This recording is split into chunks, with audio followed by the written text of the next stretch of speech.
Hey, Real Nerds listeners, your favorite host Ryan here to remind you that social media is great.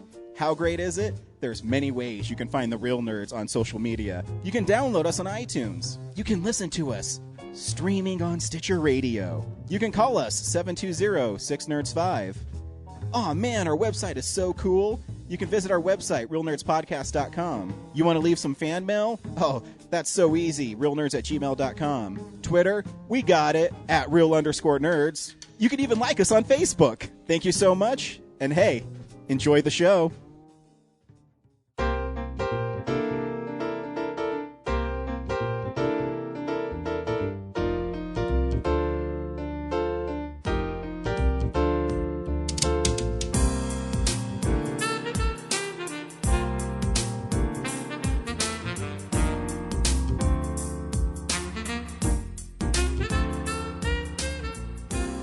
Welcome to Real Nerds at Denver Comic-Con 2015. We hope you enjoy the following interview.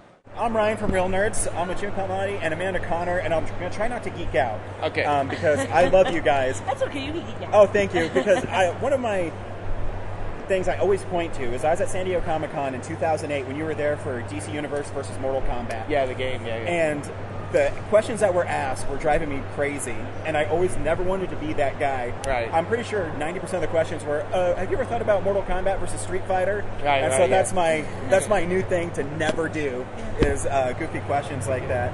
So thank you so much for taking time out. I know you guys are super busy. Every time I Not for go you, by. we have the time. Yeah. For you, we have the time. Oh, I love it. This is nice and relaxing, too. Good. Yeah. Sweet. So I'm going to start at the beginning. Okay. What got you into writing and drawing and writing comics and all that jazz? You go Well, ahead. I've You want to been scooch over a little bit so you Sure. can maybe you can These pick it chairs up. weigh like 900 pounds, so I have to like get up and then scooch it. There you go. Well, both of my parents are artists, so there were always art supplies all over the house. And whenever I wanted to draw something, my mom was like, "Oh, good, I can shut her up for a half an hour."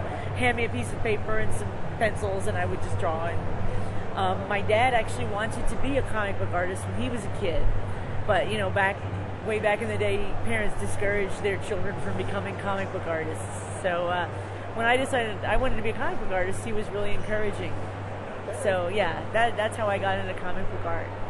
And Me, I just a couple of older brothers, comics all over the house.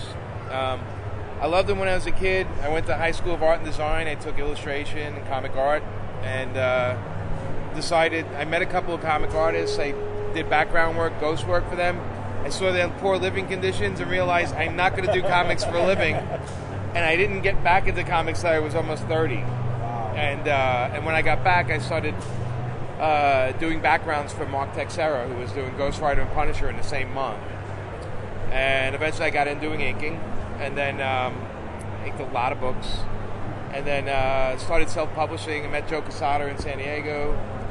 We started self-publishing with Event Comics in the 90s with Ash and Painkiller Jane. And then when we had enough of that, Marvel Knights came along, and they hired us to launch with Kevin and all the guys, Marvel Knights.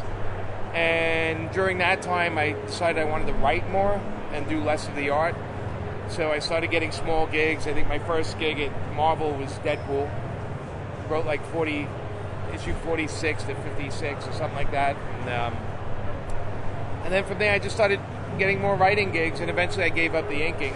My eyes were not doing great, and I just didn't want to do it anymore. I was getting a lot of pencil jobs that were horrible, that they kept telling me, can you fix this, can you fix that, can you fix that? And I was like, enough fixing. I like to just do some good stuff. And writing took a little time because, it's all about confidence and the editors having confidence in you. And I started picking up small gigs, and then eventually the gigs got better, and, now here we are today. I'd say you have one of the best gigs right now, and one of the best written books, obviously, is Harley Quinn. Can we talk about how you guys collaborate on that? Because Sure. the tone of the book is so specific, and who comes up with the better ideas and who takes credit for it? Go ahead, you can answer all that. the best way I've learned how to describe it is we get together at lunch and dinner, and we just sort of bat ideas back and forth. And mostly Jimmy will throw something out, and if it makes me giggle, then we'll keep that idea.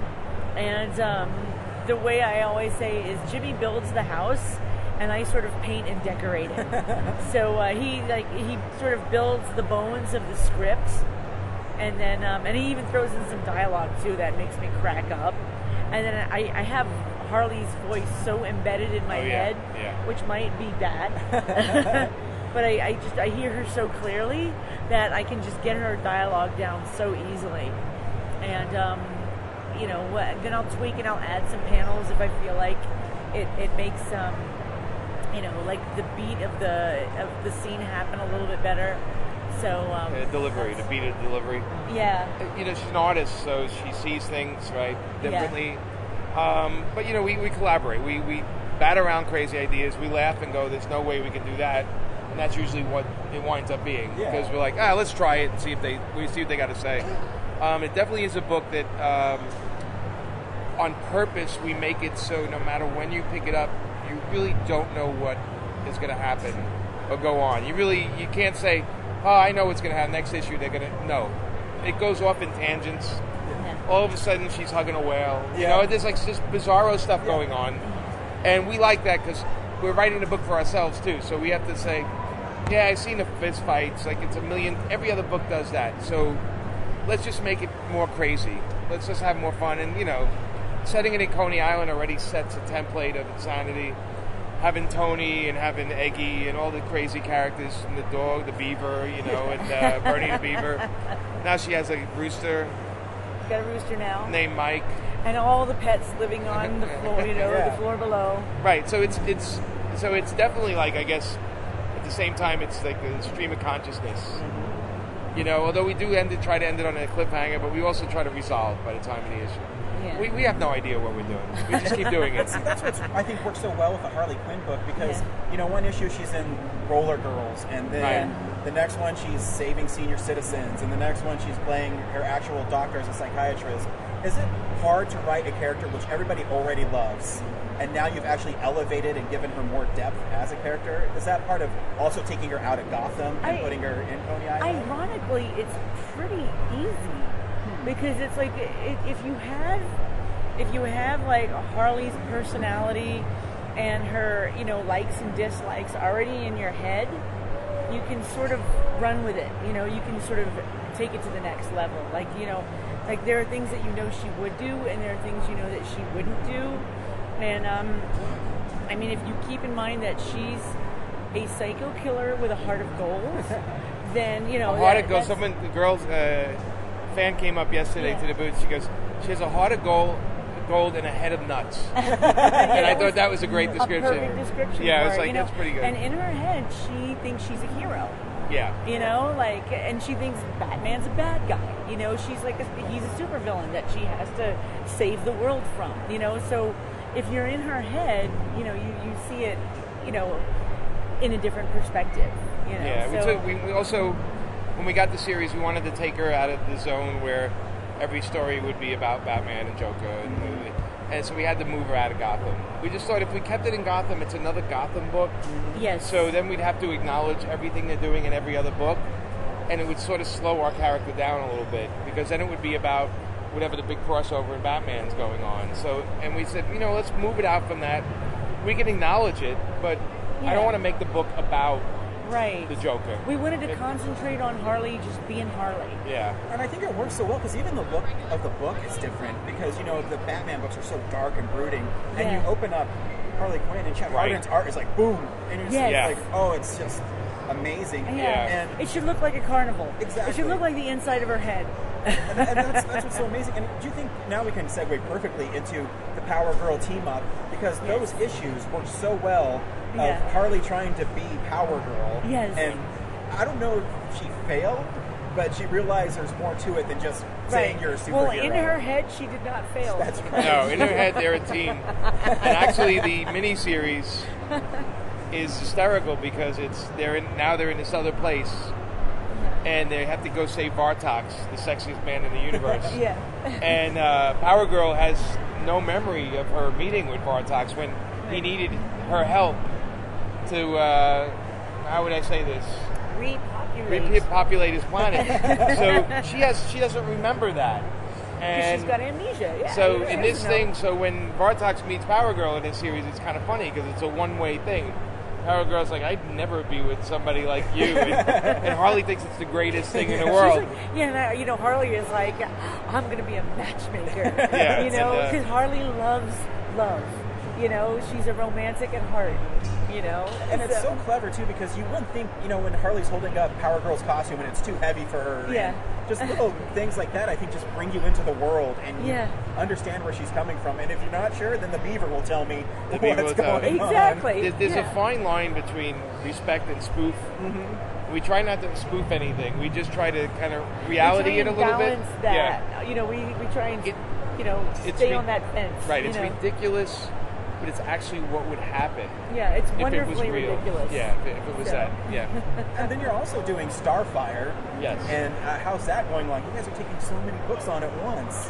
Well, we thank God we have Justin Gray on the Power Girl Harley because he's helping. You know, we brought him in because nobody knows Bartox better than Justin. And thank God I can live on 4 hours of sleep. Yeah, but Starfire was a unique challenge in the fact that so many people have so many expectations of what they want that character to be in its own book, and at the end of the day, we're like, let's do what we want. Let's see if that works. So it is definitely it has a feel, a different feel than Harley, but it has a similar feel to the Power Girl series we did a couple years back. It's a superhero book, but it's not. It's a discovery book because it's a girl, an alien, learning how to live among us and culture ticks and all that kind of stuff. Yeah. So there is a charming aspect to it, and then there's a superhero aspect to it. It's different from Harley, though. Yeah. It's probably more all ages than Harley. It is a little. It's most ages. Most ages. Yeah. That's what we'll call it. I like that rating. The audience will figure it out if it's for them or not. There's a point where you can't keep second guessing. You just got to write it and hope somebody gets it. You know. Yeah. And does DC give you free reign on characters like that? They say they've been really nice about letting us have free reign and letting us run with their characters. DC, they've been Dan great. DiDio, Bob Harris, Bobby, all of them. They are so open to our insanity. Yeah, which is really nice. And they're wonderful. And if anything's bothering them, they talk it out in a way of saying, "Do you think you should?" And then we talk it out, and we realize maybe they're right on that one, or maybe they're not. We'll argue it out. But unlike a lot of companies, these guys are all they want is the best book we can deliver. So they've been great. Yeah. They've just been out of control great. I mean, Dan and Bob and those guys. Yeah. They're like, well, you guys understand the character. You go do what you got to do. I mean, granted, we are the king and queen of red flags, but that's understandable. But usually, they, once we explain it to them, they're like, okay, go for it. You know? Amanda gets away with murder. If I ask for it, they're like, I don't know. And Amanda goes, I want to do this, and they're like, all right. Because she just says, well, look at this amazing cover I can draw for it. Right. And everyone just says, Right. okay, we got it. You're extremely talented. She has a secret power. That's her power is her art. Well, we've been really lucky too, because I mean, it's my career's a bizarre one because Harley's here, GI Zombie's like the lowest selling book, it gets canceled. I'm like, that's the history of me right there. I'm like, I keep trying weird shit. Sometimes it sticks, sometimes it doesn't. You have a very wide range. I do have a wide range. I like my genres. You do. I like my genres, man. I like to do fun and then go and do horror and do crazy and science fiction and But then you can always say Harley facilitates your need to do your genre books. That's true. Yeah. That's true. Yeah. It pays the bills. It does. I know you guys are really busy. Thank you so much for taking time to Our talk pleasure. to us. No problem. And would you mind signing my books? I brought a silver pen too. Oh, yes. It's Yeah, black. that's not going to show up on that. Oh, yeah. And I don't show Michael, but I also brought this one. Oh, okay. Thank you. I hope I wasn't too geeky. Yeah, dude, it's Not great. at all. Not at all. It's all good. Thank you for listening to this exclusive Real Nerds interview at Denver Comic Con 2015, and we'll see you next year.